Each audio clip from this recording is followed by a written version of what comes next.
Hey everybody, welcome back to the channel. In today's video, I'm going to show you how to change a tire on your Mazda MPV.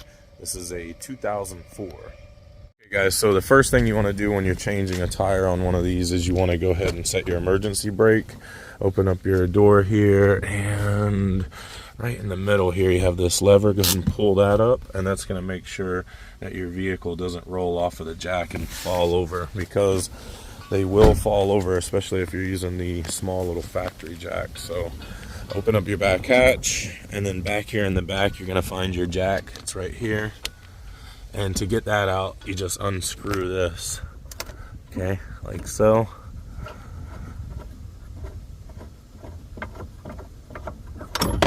And then that little bolt comes out, and then you can grab your jack out of there. You gotta go up with it, like so, and then turn it and come out.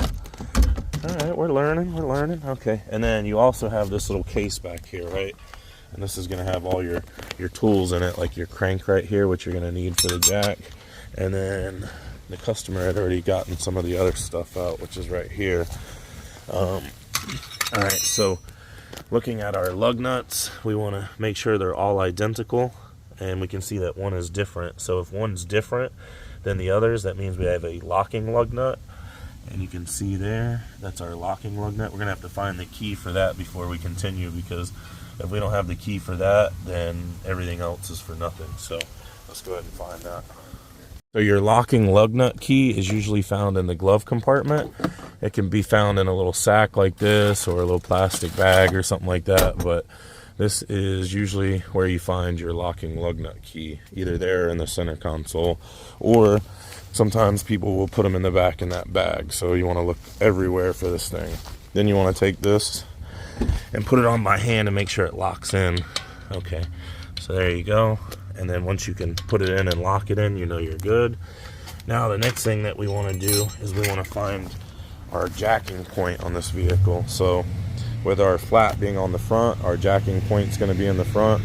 So we'll go ahead and locate that underneath the lower rocker panel of the vehicle. The rocker panel is the lower side of the vehicle here. So what we'll do is just get down here like so. Open your jack up slightly by hand. This is the bottom of your jack here. This is the top of the jack. And this groove right here is going to line up with a pinch weld of metal underneath the rocker panel under the car. And that kind of locks it into place. So let's go under and I'll show you. So this pinch weld right here, this metal, that in between that little dip right there and that little dip right there is the strongest point. So your jack should fit hopefully like that, which it doesn't. So we'll just move back to here. Somebody must have galled it up right there, but it should fit in, which it's not wanting to. So we'll just come back to this point right here, and we'll jack it up by screwing it up like that.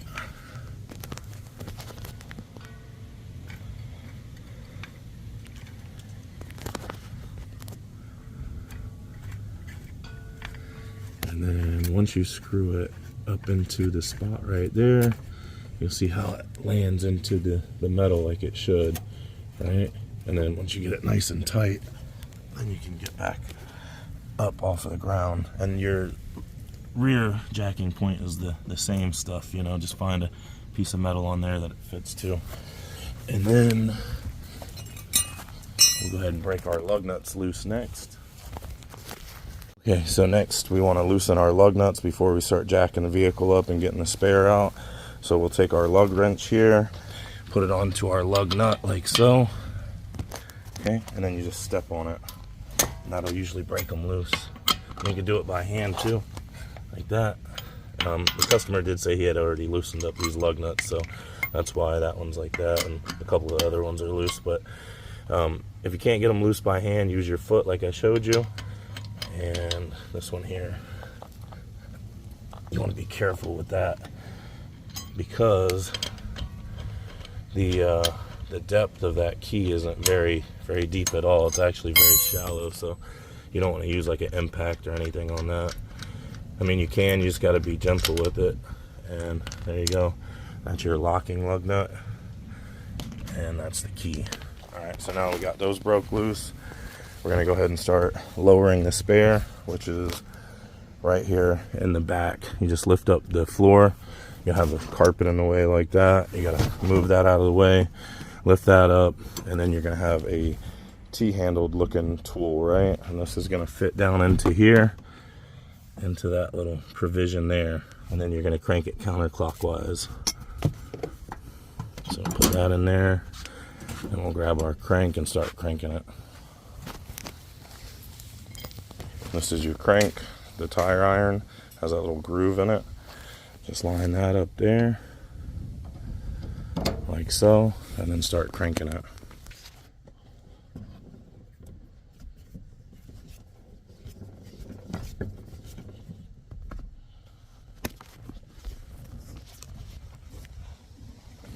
Okay, so just put one hand on it like this, and with the other hand crank it, and go lefty-loosey. It's kind of hard to film it with one hand and show you, but that's what it's going to look like.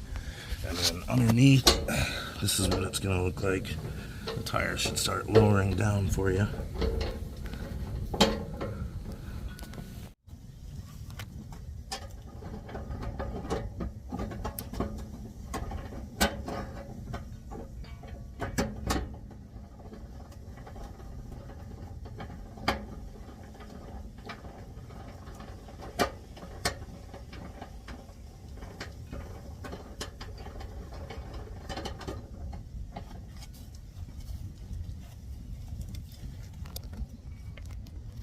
So you can see that that one did not want to lower down for whatever reason. Oh, that was a big old fart. Okay, so this one for whatever reason did not want to lower down, but you just kind of wiggle it a little bit and then you can pull it out. And the reason that they don't like to lower down is because that is the mechanical winch right there, and you can see the slack that gets caught up in here. And that's why they don't want to lower down. So, especially if you're in a northern state where it gets rusty, these things will get seized up and you won't be able to get it down. So, anyway, there it is. Pull it out.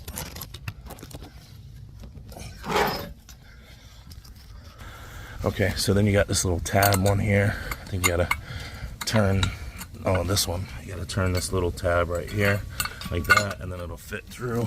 And then kind of feed that through.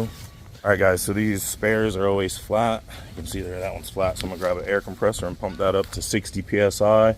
I'll crank this back up without the flat going underneath because it's too wide to fit underneath, and then we'll start jacking this thing back up. So let's get this cranked back up. Just go righty-tighty, like so. Of course, with two hands, and that'll send it back up.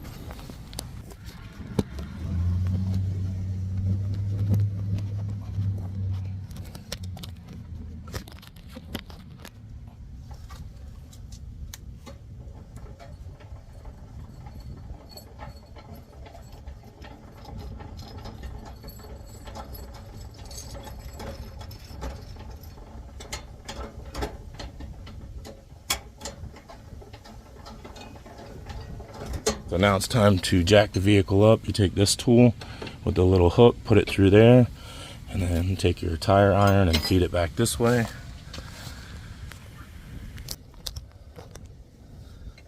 Like so. And then start cranking it upward.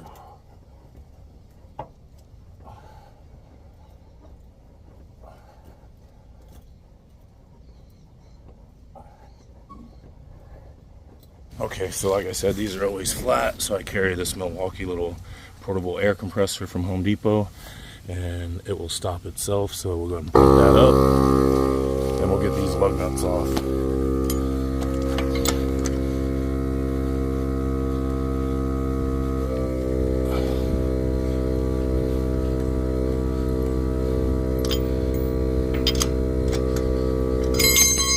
Alright, and then once you get all the lug nuts off of there, you can pull the wheel off.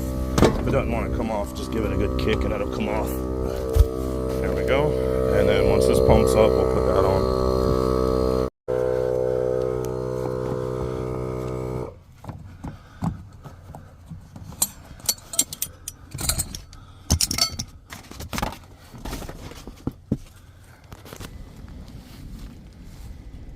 Okay, so now that this has stopped pumping up, we can go ahead and put this on. And like I said, these things are normally flat just because they've not been used. As you can see, this one has all the nipples on it.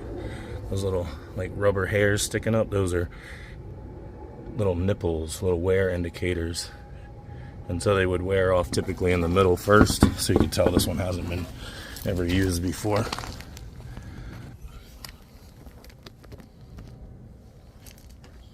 Alright, so just lift it up, set it right on the lug studs right there. Take your lug nut, screw it on by hand, righty-tighty. This lug nut doesn't feel good at all.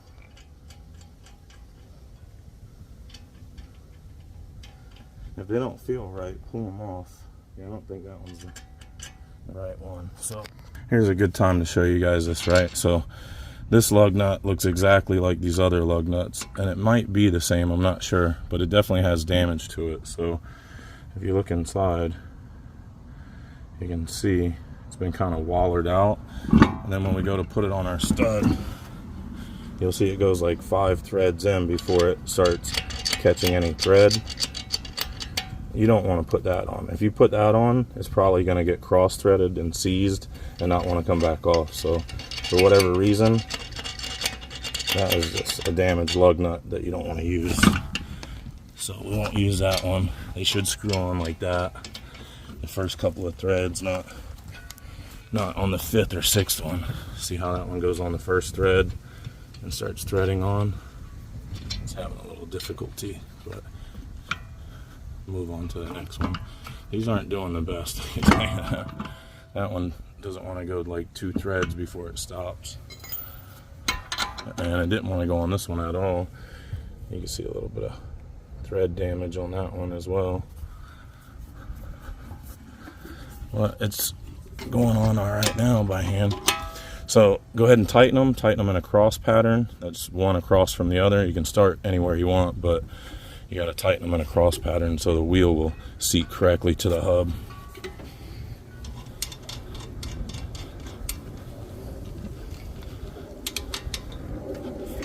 There we go. Get them nice and tight.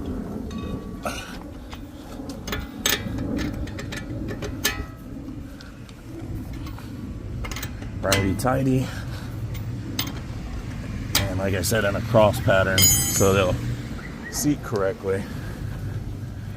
Definitely easier to screw these on by hand when you're using the tire iron. I do have an impact wrench I normally use, but when I'm making a YouTube video, I try to do it by hand so you guys can use what comes with the vehicle and see how it's used. There you go, and then just with your foot, tighten it the rest of the way. There you go.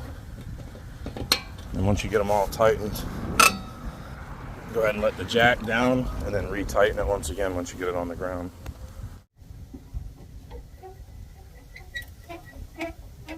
Down onto the ground. Go ahead and grab your lug wrench and tighten it once again.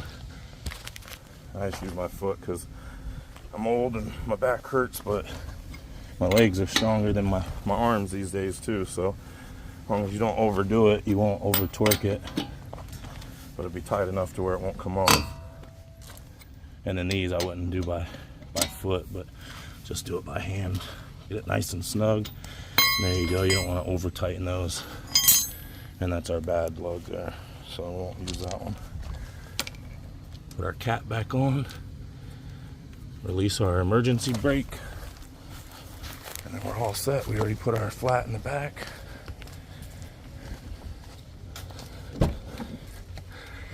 Just push this button here, push it in. Like so, lift up, that's important, and then it goes back down. Sometimes if you don't lift up, it won't go back down. And there you go. Alright guys, well there you have it. That's how to change a tire on your Mazda MPV. I hope the video helped you out. Don't forget to like and subscribe. Drop me a comment down below, and I'll see you on the next video. Bye now.